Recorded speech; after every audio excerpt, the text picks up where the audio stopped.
Hello' guys welcome to my channel classic Assam 3.0 ভিডিঅ'টো start কৰাৰ আগত আপোনালোকক এটা ইম্পৰ্টেণ্ট কথা কৈ দিওঁ মোৰ চেনেলটোত আপোনালোকে দেখিছিলে মোৰ এজন ৰিলেটিভে কেইটামান ভিডিঅ' বনাইছিলে আৰু তেখেতে অসমৰ বাহিৰত থাকে আৰু তাৰ পৰা ব্লগ বনাইছিলে আপোনালোকে চাইছিলে নিশ্চয় আৰু এতিয়া তেখেতে এটা তেওঁৰ নিজৰ অন চেনেল খুলিছে আৰু এই চেনেলটোত তেখেতে বৰ্তমান ব্লগ বনাই গৈ আছে আপোনালোকে চাব পাৰে একদম নতুন চেনেল হয় আৰু তেওঁ নতুন ভিডিঅ' বনাবলৈ চেষ্টা কৰি আছে আৰু আপোনালোকে গৈ স্ক্ৰীনত আপোনালোকে নামটো দেখিছে চেনেলৰ আৰু মই ডেছক্ৰিপশ্যনত লিংক দি দিম আপোনালোকে চাব পাৰে তেখেতৰ চেনেলটো আৰু ছাবস্ক্ৰাইব কৰি দিব পাৰে আৰু আজিৰ ভিডিঅ'টোৰ টপিকটো হৈছে কেনেকৈ চশমাৰ লেন্স লগায় আৰু আগতে কেনেকৈ লগাইছিলে এইটো মই সম্পূৰ্ণ ডিটেইলছত দেখুৱাম চ' আহক ব্লগটো আৰম্ভ কৰোঁ। হেল্ল' গাইজ তো কি খবৰ আপোনালোকৰ? চ' আজি আপোনালোকে মোক দেখিছে এখন চশমাৰ দোকানৰ ফ্ৰণ্টত আৰু মই আহিছোঁ মোৰ এজন ফ্ৰেণ্ডৰ লগত তেওঁৰ চশমা লেন্স লগাব সেইকাৰণে আহিছোঁ আৰু ডক্টৰে পৰামৰ্শ দিয়া মতে তেওঁৰ লেন্স লগাব আৰু এখন লেন্সৰ দোকানত আহিছোঁ আৰু আজি আপোনালোকক দেখুৱাম কেনেকৈ লেন্স লগোৱা হয়, কাটি কেনেকৈ লগোৱা হয় আৰু আগতে কেনেকৈ লগাইছিল, আগৰ দিনত কিমান কষ্ট হৈছিল, সকলোৱে খুৰাজনৰ পৰা আপোনালোকে জানিব পাৰিব। চ' আপোনালোকে সম্পূৰ্ণ ভিডিঅ'টো শেষলৈকে চাই থাকিব। চ' আহক ভিডিঅ'টো আৰম্ভ কৰোঁ। চ' আপোনালোকে দেখি আছে খুৰাজনে কাটি আছে লেন্স ফ্ৰেমত মিলাই, পুৰা কম্পাছ আছে ইয়াত, কম্পাছত মিলাই ফ্ৰেমৰ লগত মিলাই কাটি আছে লেন্স। তাৰপিছত কেনেকৈ কাটিব সকলো আপোনালোকক দেখুৱাম আৰু তেওঁ কি মেচিন ইউজ কৰে সকলো ডিটেইলছত দেখুৱাম, আপোনালোকে চাই থাকক।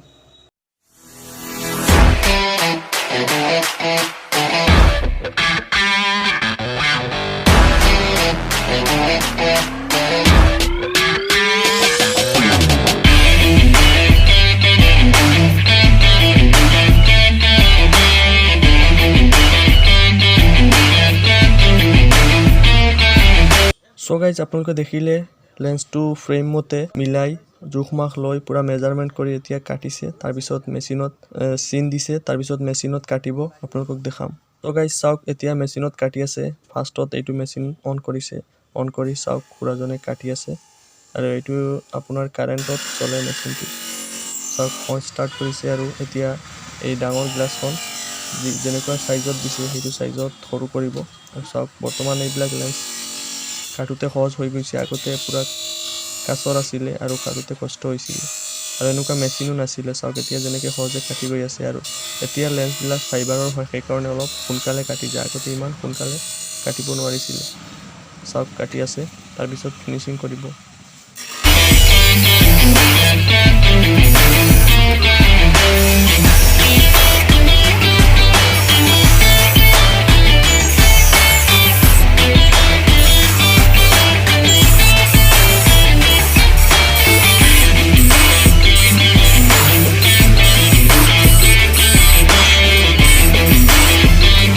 গাইজ কাটাৰ পিছত এতিয়া ফিনিচিং কৰি আছে, চাওক এনেকৈ ফিনিচিং কৰি আছে খুৰাজনে আৰু খুৰাজনে কোৱা মতে তেওঁ বহুত পুৰণা হয়, তেওঁৰ ইমান মানে স্কুলীয়া শিক্ষা দীক্ষা নাই, তাৰপিছতো তেওঁ মানে ট্ৰেইনিং লৈ 1983 পৰা দোকান দি আছে আৰু তেওঁৰ জনামতে তেওঁৰ মেইন ঘৰ হৈছে ধুবুৰী আৰু দোকান বৰ্তমান দি আছে নগাঁৱত আৰু তেওঁৰ দোকানখন আছে নগাঁও নতুন বজাৰ ইটাচালি মছজিদৰ ফ্ৰণ্টত আছে, ইটাচালি মছজিদ ৰোডৰ লগত একেবাৰে মছজিদৰ লগত।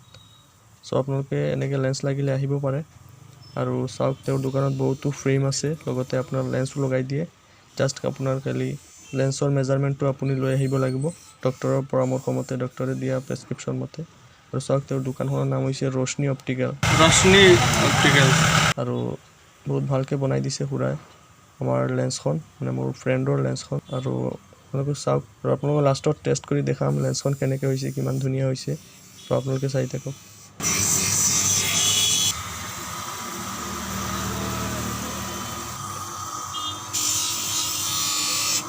চ' গাইজ এতিয়া মই টেষ্ট কৰি আছোঁ, এইখন চাওক ফ্ৰেম লগাই দিছে এইমাত্ৰ আৰু মই এতিয়া মোৰ চকুত লগাই চাইছোঁ, ইমান পাৱাৰ নহয় সেইকাৰণে মই লগাইছোঁ।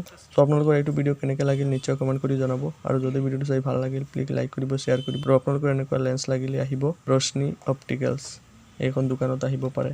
Till then tata bye bye.